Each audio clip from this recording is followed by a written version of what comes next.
And welcome back to Let's Play Animal Crossing for the GameCube. Last time we almost bought turnips and participated in a special sale. Yeah, not the most exciting of days, gotta admit, but oh well, they can't all be winners. Another amber, great, because I didn't have enough. Wait, really? Seriously, two? Or is these old? Huh. Okay, I'm confused by why I'm getting so many repeats, because this is actually kind of unusual to get this many repeats. Oh well, at least I can sell them. That's one advantage. Anyway, open that up and get the third fossil that we can get, which is an ammonite, which at least it's not an amber question mark, but I would suppose I couldn't get that unlucky, right? Anyway, the day I'm recording this is the day after yesterday, and actually right now, Ubisoft is doing their conference, and all I saw before starting the video was that they were apparently spending way too long on Just Dance. Then I decided this will be a good day to record. Yeah, this will be a good day to record. I'll be done way before before Sony starts, which is kind of a big deal. But yeah, Ubisoft is not doing a good job from what I hear. And that's actually saying a lot, because the bar was set pretty low by EA yesterday. That's beside the point. Still no store upgrade, which is a little bit surprising. Nothing particularly noteworthy in the shop, unfortunately. Might get the umbrella, just because. Also, I got a balloon. I should explain. I got the balloon when I went back into Nook's store. He gave me a balloon. I don't know why. He didn't give it to me the first time, so why did he give it to me the second time? I don't get it. So that's a little bit weird, but that's also just Animal Crossing logic, I guess. Dottie, please move. Okay. There. Nope. Not that one, or that one. So, I don't really have anything planned for this video, to be honest. There's really nothing. So here, I guess I will ask a small favor of you. It's not a big deal, I promise. Punchy was just over visiting, but went off and absentmindedly left his glasses case behind. So,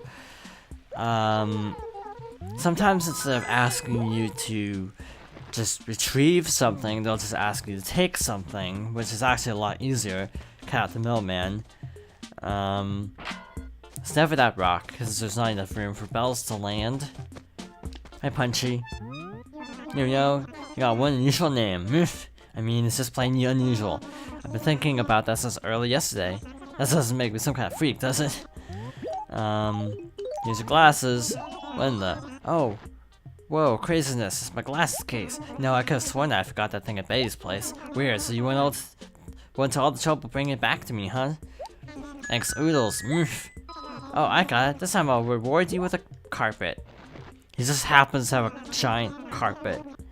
What did he give us, actually? Kitchen flooring. Meh. Talk to Copper. Any goings on? Rumors are flying around town about the famed wanderer Wendell. He has reportedly been seen wandering around in the next town over. I have no reason to doubt these reports. If he is indeed headed here, as I suspect, I would expect him to arrive sometime around July 13. Now that we have a fishing rod, we can actually do that, so that's good. I should show what he does, because we kind of couldn't last time, because I didn't have enough supplies, pretty much. Enough items.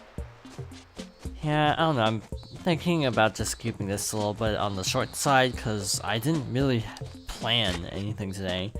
I'm still trying to figure out how to do the island, mostly. That's kind of a procedure, because I don't know how to record the island, to put it bluntly, because that's you have to have a Game Boy Advance, as the sign on the dock said. I'm not sure how to do this. I have an idea, but it's really kind of far-fetched, and I don't know if it'll actually work. My idea was to actually hook up a GameCube with the Game Boy Player attachment, And then, because this is currently through a GameCube, basically set Animal Crossing up through the Wii and just do that. Oh, thanks for stopping by. What? Which picture? Oh, don't be ridiculous. Of course I'm still single. No, that's my mother. That porcupine with his arm around her is my father. I'm the girl there, and that cute little baby is Mabel. The two of us are a little over 10 years apart. It's back when Mabel was still young, both of her parents passed away. It was a sad time for me. Mabel was just a baby, so she doesn't remember anything of those days. So it tugs at my heartstrings that this pictures her the only memories she has of her parents. Growing up, I knew that I couldn't take the place of her parents. After all, I was just a child myself. So I've done all I could to protect her from any lingering pain. She's my little sister and I love her. I think that's why she's grown up to be so bright and optimistic. It makes me so happy to see that. Though sometimes her tomboy nature does get her in trouble. You're not talking about stuff you shouldn't be talking about, you know? Stuff! Oh, it's nothing. Stop it, stop it. So that's a little hint at the backstory, hence why Sable's also the more, introverted of the two, because she's seen a lot more in life, basically. A lot more harsh realities. And Mabel's sort of more of the idealistic one. Hence the previous conversation where she was defending Tom Nook, basically. That's sort of the implication there. Anyway, still no luck with the money rocks. We haven't really found any fossils. Oh, this acre's pretty deserted, actually. Probably plant some trees here at some point. I think there aren't going to be any events tomorrow, so like no villagers visiting or anything, so I think I might do something special, but it's gonna take a little bit of prep work, so I don't know if it'll be the next one or the one after that. Yeah, I really didn't have anything planned for today. So dig here, and we got a fossil, finally. Just going around town helping peeps. Aha, there we go. Mash buttons as fast as you can, and boom, full bell count. I also wrote letters in advance just to get rid of items, so we already have enough to mail off fossils, so that was good planning on my part. By planning, I mean not really. Not really planning per se. So yeah.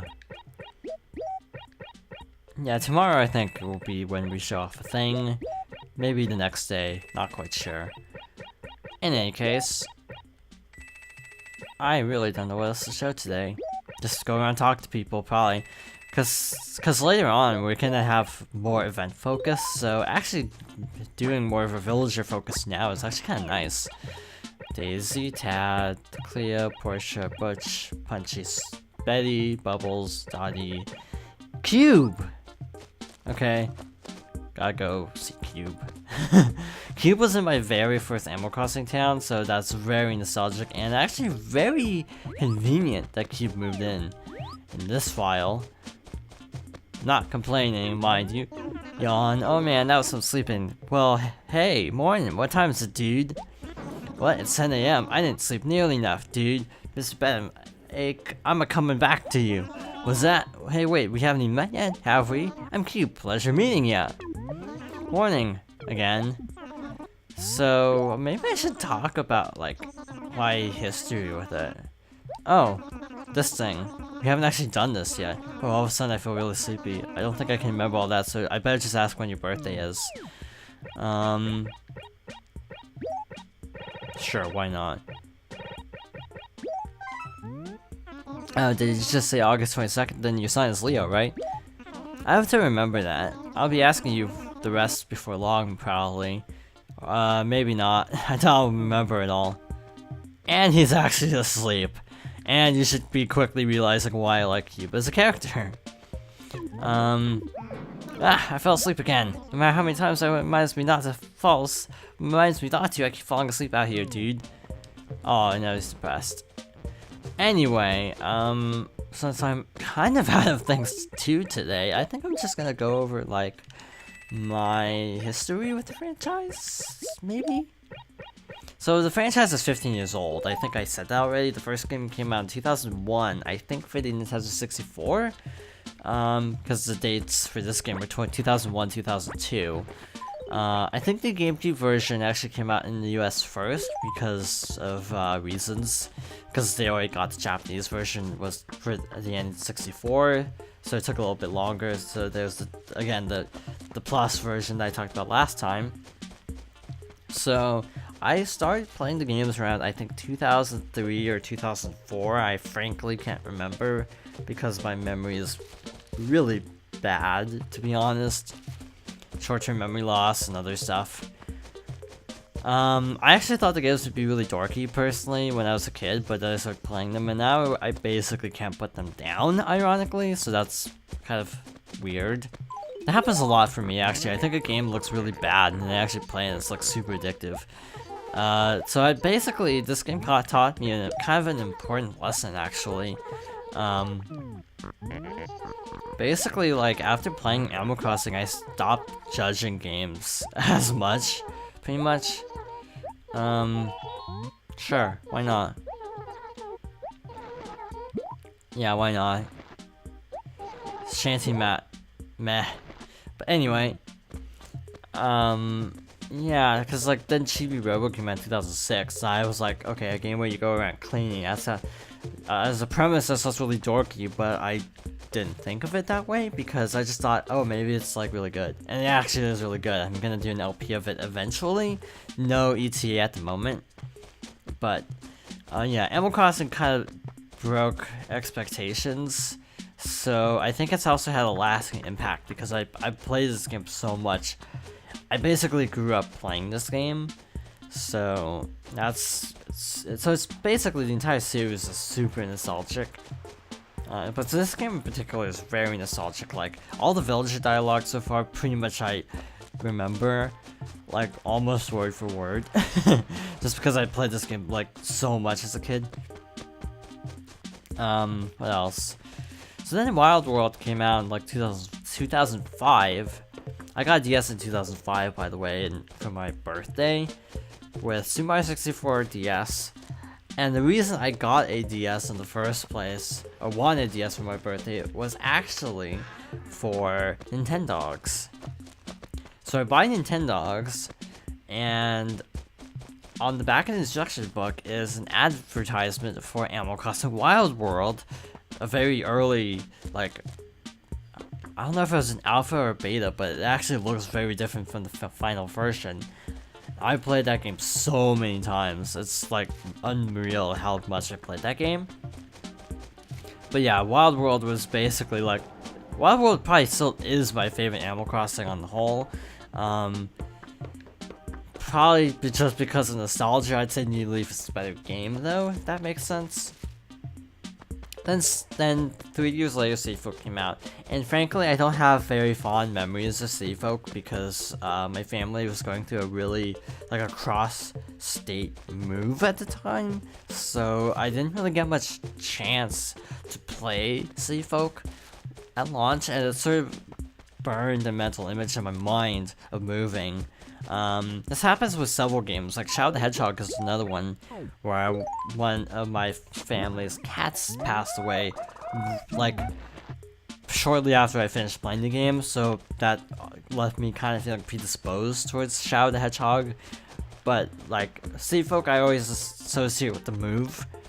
Another game I associate with moving is actually Pokemon Emerald, but that's a story for another time. Then I played City Folk quite a bit, and I also played Wild World a lot. I got rid of Wild World because as I grew older, oh, Pitfall. These things look like fossils, but if you walk over them and you fall into the ground, just spin the analog stick and you'll eventually pop out. So I mostly just played City Folk just because it was basically Wild World Plus. Even though it actually had some weird stuff that I didn't like. Like, villager conversations were kind of glitchy in that game and tended to repeat a lot. Actually, it wasn't a glitch, it was intended. Never mind. But the point still applies. Yeah, I generally like City Folk, but it's just not as good as Wild World because it's like an expansion pack. I'm sure that's how the Japanese Animal Crossing community felt about this game when it came out finally. That just kind of felt like an expanded version of the Butsu no Mori, but oh well. It's the first one we got overseas, so it's special. Then New Leaf came out. I should start earlier. New Leaf was announced really early on, and it was like super hyped. I was like so looking forward to it. A lot of people were really turned off by the art style at first, but I didn't see that as a problem. I just thought it was really different. It took a long time to come out in Japan, to be released outside of Japan though, unfortunately, but it was totally worth the wait, and it is, again, probably one of my favorites of the 4 released. And yeah, I'm a hardcore Animal Crossing fan. Animal Crossing is one of my favorite video game series of all time. A while back, like a month ago, I took notes. And these statistics are actually going to be off because it was a month ago. I forgot to update them. But like a month ago, I looked at my 3DS's clock and I had played Animal Crossing New Leaf according to the activity log over 1,600 hours. It's actually going to be over 1,700 hours easily by now. Which sounds crazy, but yeah, I play a lot of New Leaf. I play it almost every day, unless I get a new game and forget about it for a day. Like when I got Overwatch, I kind of left my town alone for a day, but that's beside the point. I've even played Happy Home Designer apparently like 28 hours, according to my records. And I've actually played Amiibo Festival 92 hours just because of the unlocks for that bonus video. That is pretty unreal, huh? Yeah, so I even like Happy Home Designer, and I even tolerate Amiibo Festival. I think it would be better with friends, obviously, but I'm okay with Amiibo Festival. It's better than Mario Party 10, I'll say that much. But in any case, that's basically my brief history of my experience with the series. So, that's all for now. Thank you for watching, I hope you'll join me next time for more Animal Crossing for the GameCube.